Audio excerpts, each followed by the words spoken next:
রহমতুল্লাহি ওয়া বারাকাতুহু। প্রিয় জন্মভূমির সম্মানিত মুরব্বিয়ান, যুবক এবং সন্তান তুল্য আমার শ্রদ্ধাভাজন যারা উপস্থিত হয়েছেন, জেলা বিএনপির পক্ষ থেকে আমার ভারপ্রাপ্ত চেয়ারম্যান জনাব তারেক রহমানের পক্ষ থেকে, ব্যক্তিগত পক্ষ থেকে, বিএনপি পরিবারের পক্ষ থেকে আপনাদেরকে অসীম কৃতজ্ঞতা ধন্যবাদ জ্ঞাপন করছি। জয়হাট ইউনিয়নে বিএনপির জয়হাট ইউনিয়নের অন্তর্গত ২ নম্বর ওয়ার্ড বিএনপি কর্তৃক আয়োজিত এই দেশনেত্রী বেগম খালেদা জিয়ার দোয়া মাহফিলে এই অনুষ্ঠানের সহযোদ্ধা সভাপতি,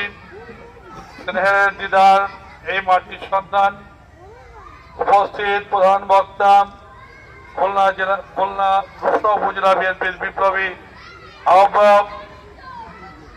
সাবেক এই ইউনিয়নের ডিপি চেয়ারম্যান জনাব মোল্লা সাইফুর রহমান, উপস্থিত আছেন খুলনা জেলা ছাত্রদলের সাবেক সভাপতি,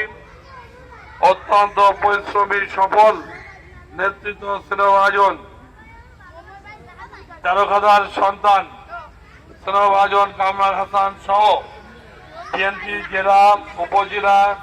ইউনিয়ন এবং ওয়ার্ডের অঙ্গ সহযোগী দলের সম্মানিত নেতৃবৃন্দ এবং উপস্থিত মুরব্বিয়ান, আমরা অত্যন্ত ভারাক্রান্ত মন নিয়ে আপনাদের মাঝে এসেছি।